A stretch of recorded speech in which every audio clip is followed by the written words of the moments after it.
The first question that I'm going to answer today comes from Lindsay, and she writes, my daughter is 8 and she's always been sensitive, but over the past 6 months, she's completely lost the grit and resilience we worked so hard to build.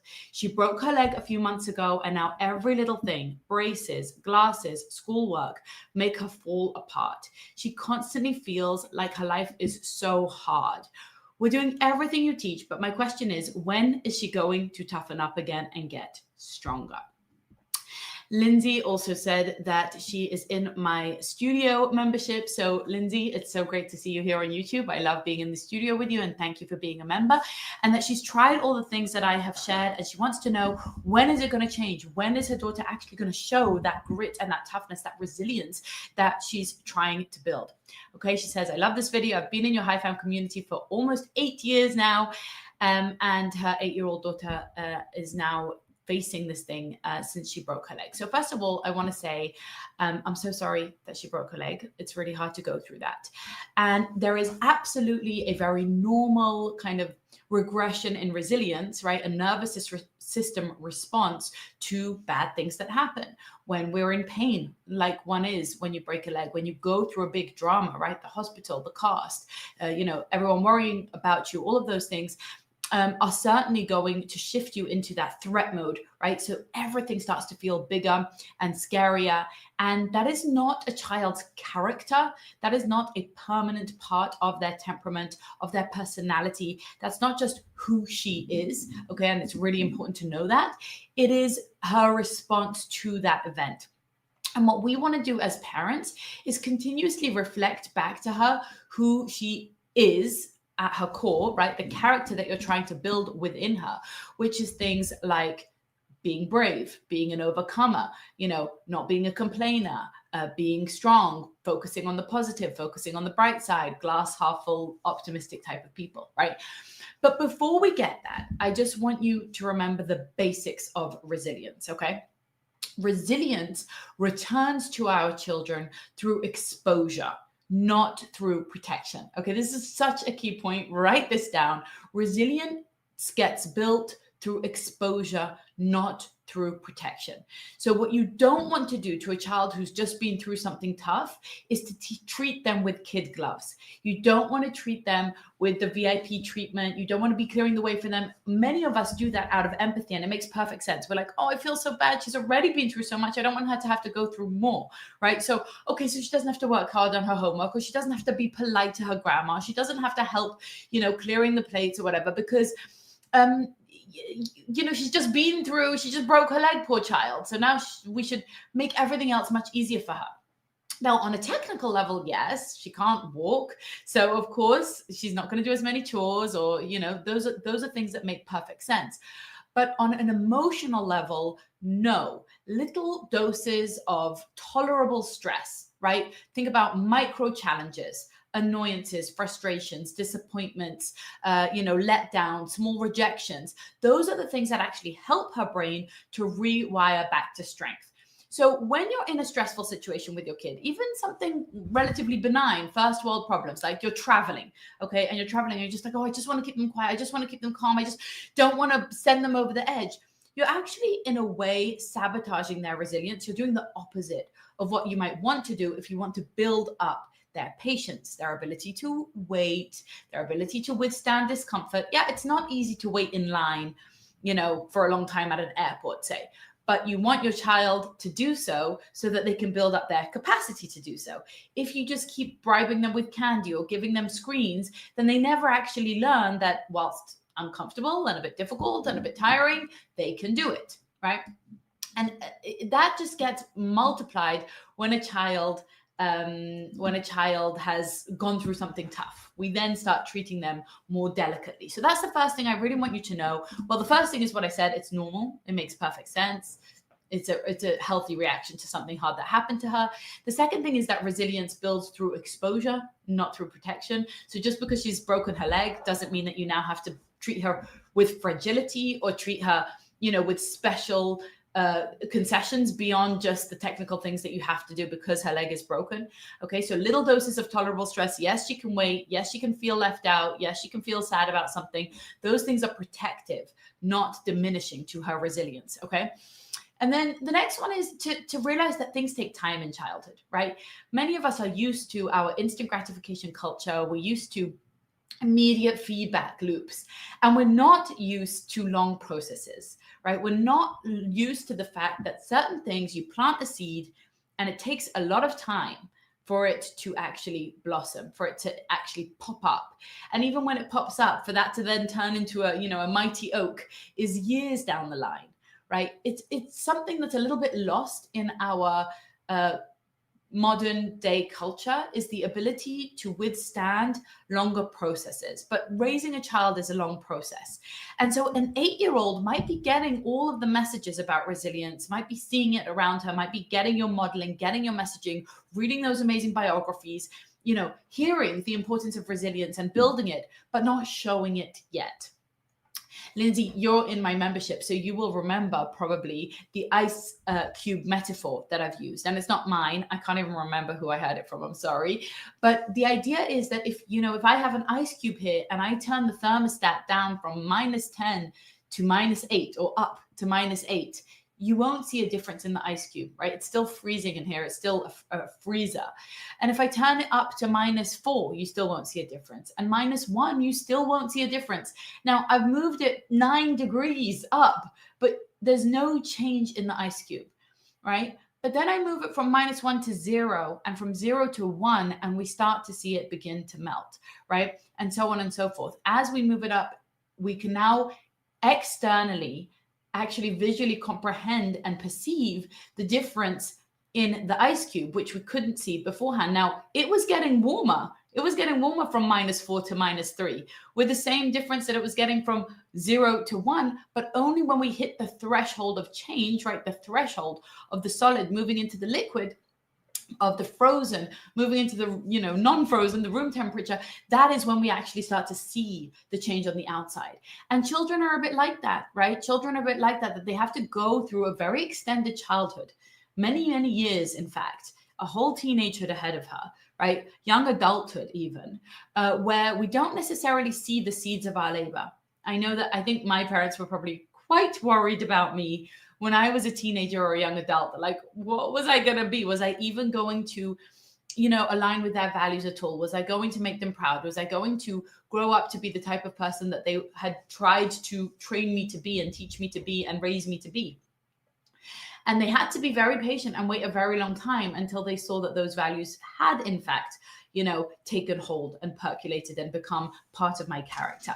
And so 8 is still very young. That's what I'm trying to say. 8 is, it's barely out of diapers in some ways. In some ways, we want our 8-year-olds to be big kids and we want to expect of them. We've got to treat them, you can tie your own shoelaces and fetch your own water and help set the table and do a lot of things when you're 8. But also, there's still a long, gradual burn ahead for really formulating these emotions within them, these traits, right? These characteristics like resilience. Okay, so what I want to say here, the third point is don't rush her. Okay, don't expect it to just show up, boom. Well, I did the things that Avital said, so now why isn't she resilient yet, right? But also you don't have to rescue her, okay? So comfort the feelings. Remember, 10% empathy, right? Little bit of empathy is always important. Oh, you were disappointed, you're frustrated, you don't like the braces. Oh, it really sucks that, that you have to wear your glasses. Your schoolwork is a little hard today, right? A little bit of empathy, you comfort the feelings, but then you don't remove the task. You don't save her from it, okay? And that balance is what builds the coping skills. My parents care. They see that it's hard, but they also aren't going to rescue me. They don't think I can't do it. They don't think it's too much. They don't feel sorry for me and pity me. And so I guess I better rise to the task. I guess I better get on with it, right? And then that leads me to the fourth point here, which is that you do want to watch your language a little bit. Okay, you want to watch, and I started with this, how you speak of her, to her, right? In front of her, about yourself, right? The things that you want to I would say, like, speak into her, right? You are forming her self-talk, her self-perception. So I sometimes fall into this trap that when my child's being very fragile or whiny or complaining, I'll say to them, oh, you're being so whiny, you're being so difficult, you're being so complaining. But I don't actually think that's a great plan, because I don't want to embed in their brain that they are complainers, whiners, because unfortunately that tends to persist. right? That tends to stick in a way. And people tend to believe what their parents say about them at early ages. And so instead, you want to point out and look for and find times when she's being brave, when she's being resilient. You didn't want to do it, but you did it anyway. At first, it was hard, and then you tried again, right? You really felt like going outside and playing, but you had the schoolwork and you made the right choice and you sat down and you got it done first, right? These kind of things that reflect to her that you see in her exactly what you're looking for. And here I want to broaden this out to a more, I think, relevant message to every parent, right? Which is that there is a creative license, I believe, to parenting. There is an active role that we need to take in authoring our child's character, in pointing out to them the sides of their personality, the types of behaviors that they present that are positive in our opinion. In other words, there's a trend in modern day culture to just be agnostic, to just be like, well, I don't have a say. It's whoever you are. What's your true self? Just be authentic. I don't get to tell my child who they're going to be or what they're going to believe or what kind of lifestyle they should live or what they should behave. I don't get to tell them. That needs to come from the inside out. And I know it's not politically correct or particularly popular, but I believe that the opposite is true. I believe that parents owe it to their children to help them to shape and mold their identity and their character in the best possible direction. You have the benefit of maturity, of life experience, of wisdom, of years on this planet, of a fully developed prefrontal cortex. You have ideas about what's right and what's wrong, about what types of character traits align with your values, with what you believe, with what you want to see more of in the world, and what types of character traits, values, and behaviors are negative in your opinion, or unhelpful, or ineffective, or even useless, or even bad and evil, right? You have those judgments within you.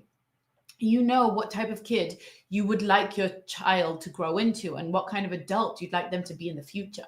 And I believe that we actually owe it to them to be an active part of that process, to help them to shape themselves. Because I don't believe there's any such thing as just a blank slate human being with their pure authentic self that can't be malleable, that can't be shapeable, that can't be driven in particular directions. Every single character trait that we are just born innately with can be shaped and molded and directed and channeled into positive or negative, ways of living.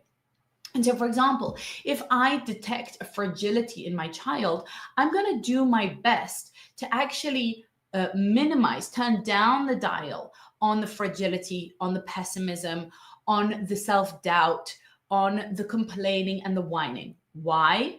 Well, you might say, why, Avital, you don't accept your child's authentic self? Maybe their authentic self is a pessimist, is a whiner, is a complainer, is someone who doesn't believe in themselves, or someone who's, finds everything very abrasive and hard. Maybe they're just a hypersensitive person. Maybe that's just who they are, and you're denying their identity by trying to shape that out of them. Who are you? Who proclaimed you, God, to, start to entangle yourself and meddle with their innate character traits, right? You might think that. And if you were of the postmodern frame of thought of parenting, the gentle parenting and conscious parenting movement as well, then you would say that. You would say, that's just my child. You've just got to accept them. And all you need to do as a parent is empathize and validate, make space, hold space, and meet them exactly where they are. And I say that's half of the equation. I'm not saying you shouldn't accept your child as they are. You should, half. Okay, half the time we hold space and we empathize, or maybe it's less than half, maybe it's like 20%, 10%. Okay, you hold space and you empathize. This is where you're at, and where you're at is hard for you. Okay, it's hard for you that you didn't get the blue cup. I feel you, I get that. And the other half is the side that's missing from the parental dialogue. The other half is the side where we say, wait, but I know, because of my life experience and the research I've read and everything I've learned in my life, that being a whiner and a complainer and being fragile and being pessimistic and always feeling sorry for yourself and self-pity and victim mindset is not good for you, my child. I know that that is not the best for you. It also happens to not be the best for the world around you, because no one enjoys being in the company of someone who complains. right? And because people who complain all the time don't get the job opportunities, the relationship opportunities, the internal feelings of gratitude and happiness that build a meaningful, successful, happy life. And so I know that this side of your character should not be nurtured and agitated and expanded, because that would be a disservice to you and to those around you, to the future of the globe, right? We need less people complaining and whining and being pessimistic, and more people being resilient and capable.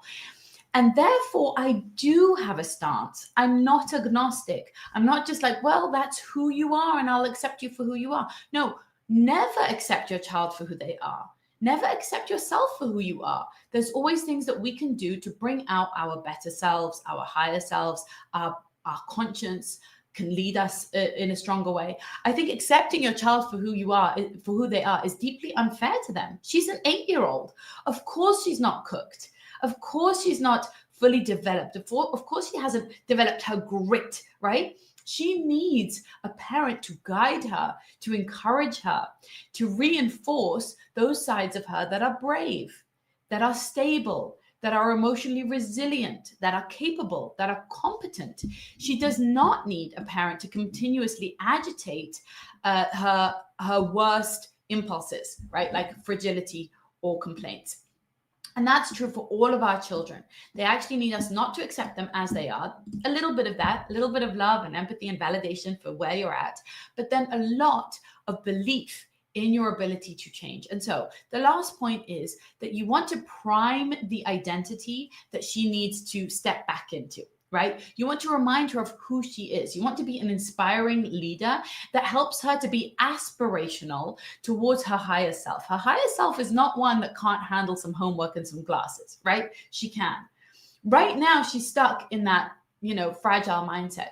And it might take years and it might take time. But when you talk into that identity, when you see her, not for who she is right now, but for who she could be, for her potential, okay, yeah, sure, you accept her where she is, but you also help her shoot higher. Okay, that is the type of coaching mindset that I want to offer you to step back into. Don't be like, oh, that's it, we lost it, she can't do it anymore, she's a complainer now, she's fragile. Be like, no, she is going to build resilience by hook or by crook. No child of mine is going to leave this house being, falling apart over everything. Okay, so 10% empathy and then 90% coaching, helping her get back in to herself. Lindsay, I really hope that this answers your question. If any of you here have a follow-up question for me, leave it below in the comments.